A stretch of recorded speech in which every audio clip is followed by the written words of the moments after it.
Hello there, my name's Claire and this is Stitch Him Sew. Thank you so much for joining me today for another video. Today's video is a mid-year catch-up on how I'm progressing with my Make 9. Now, for those of you that might not be aware of the idea behind Make 9, it is that you choose perhaps 9 patterns that you would like to sew up in the year, or you can do anything that you really want to do in terms of 9 things. So I know that Liz from The Baker That Sews chose 9 different fabrics that she wanted to sew up this year from her stash. Rather than it being that she chose the pattern first, she went for choosing 9 fabrics that had been in her stash for perhaps a while that she wanted to sew up. I've gone with the idea of choosing 9 different patterns that I wanted to sew up across the year.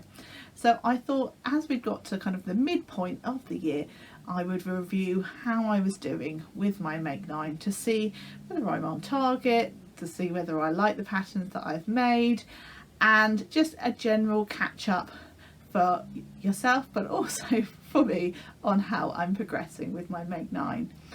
Now, I chose 8 patterns and then 1 question mark in relation. I thought I'd leave that ready for any new patterns that come along in the year that I've made, and I've more than fulfilled that quota sort of time and time again, because it's not necessarily always a brand new pattern that's come out, but a new to me pattern that always catch my eye in terms of things that perhaps I've seen on other people's YouTube channels or in Instagram. There's always so much inspiration out there. So I've definitely fulfilled the question mark version, but I think the pattern that I'm probably going to pop over the question mark is the Sagebrush Top by Friday Pattern Company. And the reason that I'm going to choose this as that question mark make is, rather than any of the other new patterns that I've made this year, is just because of how much I love it. I've made 2 versions so far, and I've definitely got plans for more in the pipeline. I've made 1 version out of a cotton and the other out of a viscose. I'll pop some pictures in of me wearing those 2 items. And the first version I love, but the second version I just think it's brilliant. I love it so much more in a viscose, in a drapey fabric. I think the sleeves work much better for me. I think the puff sleeves on other people look really great, but on me, I just feel like the white cotton fabric, the sleeves are just a little bit too puffy for me, a little bit too out there, and I just love the drape that comes with the viscose fabric. So any future versions that I made, I will definitely be making out of a viscose fabric or a fabric that's equally as drapey as a viscose. So that's the one that will be covering up my question mark. Now, I started off the year quite well in terms of progressing with my Make 9, and perhaps I've become a little bit, I haven't made quite so many patterns as I thought I would by this point. So I'm hoping this will give me the shove to kind of remember what I'd suggested that I wanted to make and go ahead and make those items. So let's talk about the other items that I have managed to sew up so far. Now, the first thing that I made was the Juno Pajamas by Tilly and the Buttons. Now, this is in her pattern from her Make It Simple book, which is her 3rd book. And it's a pattern that I'd sewn up before, so I knew that it was a nice easy pattern for me, but also something that I really needed in my wardrobe. At the beginning of the year, I did a massive cull of all the things in my wardrobe and my drawers that weren't working for me, and lots of them were kind of ready to wear stuff, because once you start making your own clothes, you realise how badly some things fit you, or perhaps how long they've been languishing in your drawers. And definitely in terms of pajamas, some of mine were looking very sorry for themselves. I'd had them for literally years, and it was time to replenish my stock of pajamas. So I was hoping that making some me-made pajamas would be the way forward. So the first thing I made was the Juno Pajamas by Tilly and the Buttons, and I've used this gorgeous jersey fabric that has got leopards or cheetahs on, and I picked this up from the lovely Andrea from Beyond the Pink Door. I've also made the pajama bottoms, but those are actually still in the wash. You know, when things get muddled up in the wash and one thing gets washed before the other. I really don't like it when that happens, but that's what happens when my husband does the washing. Not that I'm moaning, because I know some people, their other halves don't do the washing, so I shouldn't moan. But that, yeah, this one's sewn up really nicely. I actually had to do a centre back seam on this one because I didn't quite have enough fabric to cut it out on the fold. But because it's a busy old print, you don't really notice that, and it doesn't really bother me when I don't notice it when I'm sleeping either, which I was a little bit worried about to begin with. I've used a matching coordinating ribbing fabric for the top, and I've slightly lowered the neckline because I find the tab of the t-shirt comes up a little bit too high, and particularly for sleeping in, I do not want to feel restricted in any way. I've definitely sized up in these as well, because again, in a pyjama I don't want anything tight or restrictive. I like to, you know, feel like I have got enough easy movement and airflow, you know, to keep cool in bed. So that was the first thing that I made. Now the other items, I don't necessarily know what order I made them in. I can't quite remember. I think I'm probably going to be telling you out of order, but I don't think that really matters. The next item that I made was a trial version of the Waves and Wild 4-season joggers pants that I had on my Make 9. And I just wanted to try these out for fit and to see whether I was going to like them.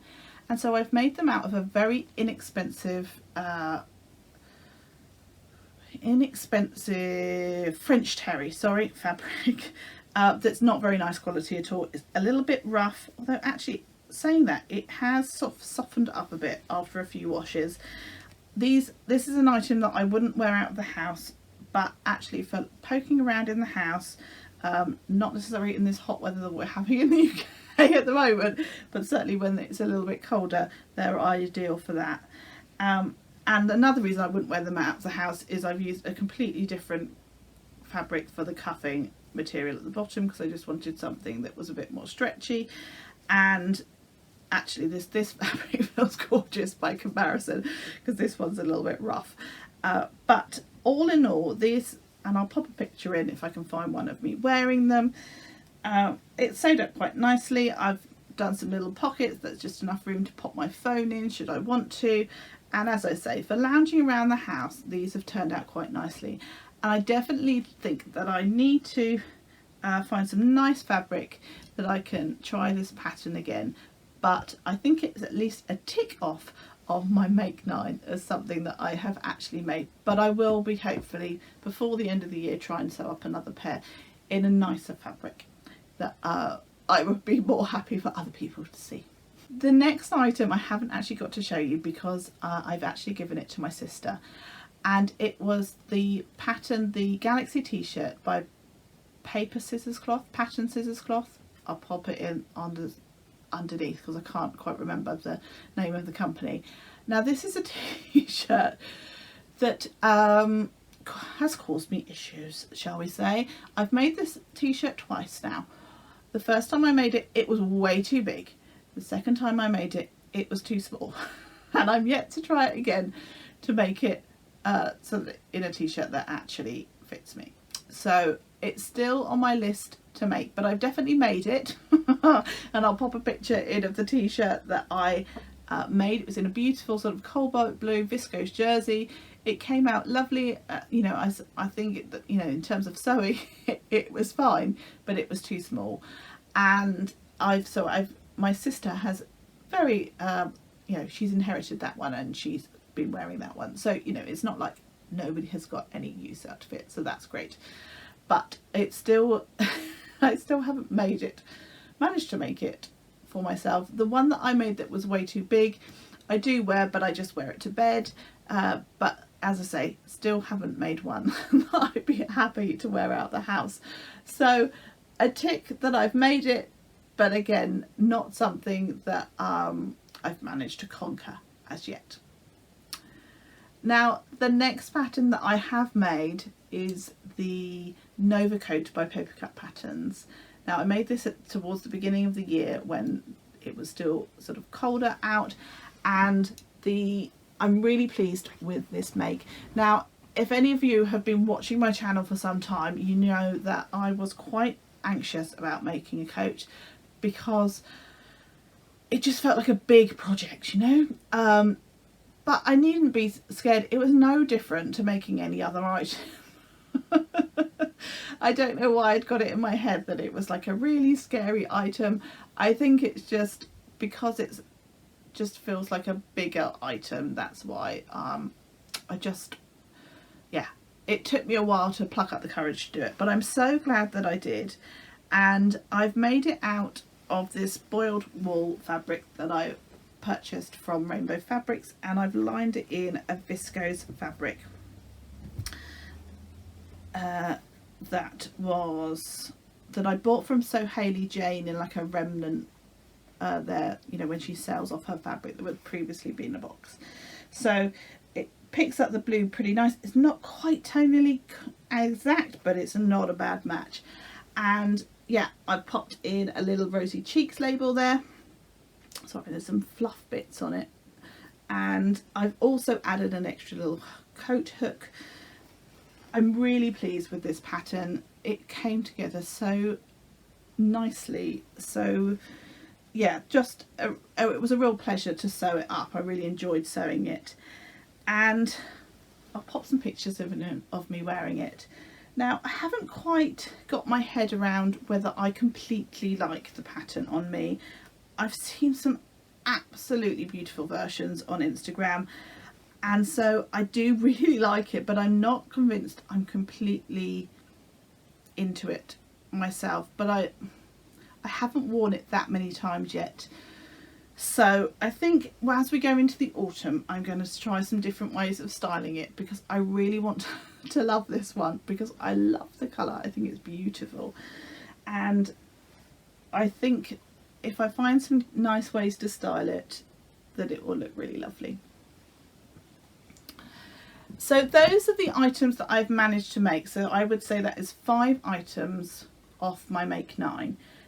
There I have still to make the Sitara Dress by Winterwear Designs, the Brumby skirt by Megan Nielsen, the Iris tee by Forget Me Not Patterns, and the Waves and Wild Penelope Pinafore.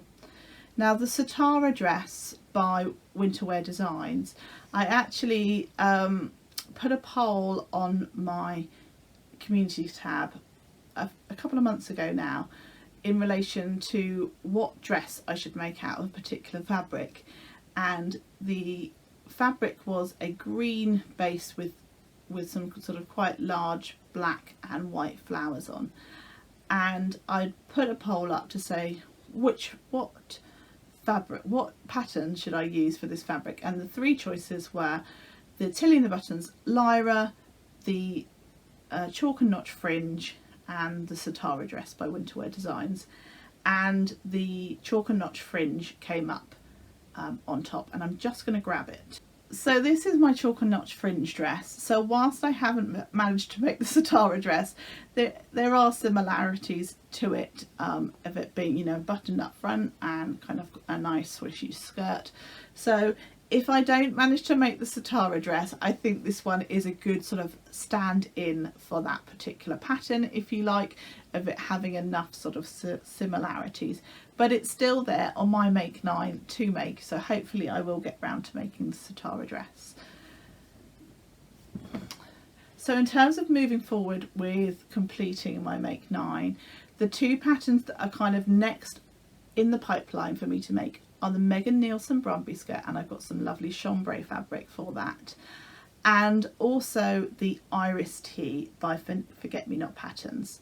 So I'm really hoping in the next sort of month or so that I will get at least those 2 patterns done as well, and then I will just have the Waves and Wild Penelope Pinafore, which I think will be a good make to make kind of in the autumn months, and also the Sitara Dress by Winterwear Designs. So all in all, I'm moving on with my make 9, but by no means completed. But there's still patterns that I'm really interested in making.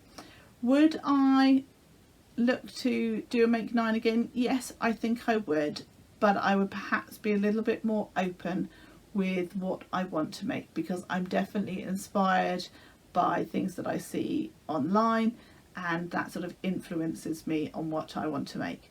So I definitely think it's a great way of thinking about your year ahead, but I was always kind of under no illusion that I would definitely make all of the patterns. So we will see as the months go on for the rest of the year whether I manage to sew up all of them or not. So I hope you've enjoyed today's video and seeing sort of how far I am along with my Make 9. Do let me know in the comments below whether you've taken part in Make 9 and how you've been managing to progress along, whether you're speeding ahead or whether you've only made 1 or 2, or perhaps you haven't made anything. Do let me know. I really love speaking to you in the comments. I try to get back to everybody as quickly as I possibly can, so do drop me a comment and let me know how you're getting on. So folks, I think that's everything for me today. If you have enjoyed today's video, please do give me a like. If you haven't subscribed, please do consider doing so. But until next time, take care, happy sewing, bye bye.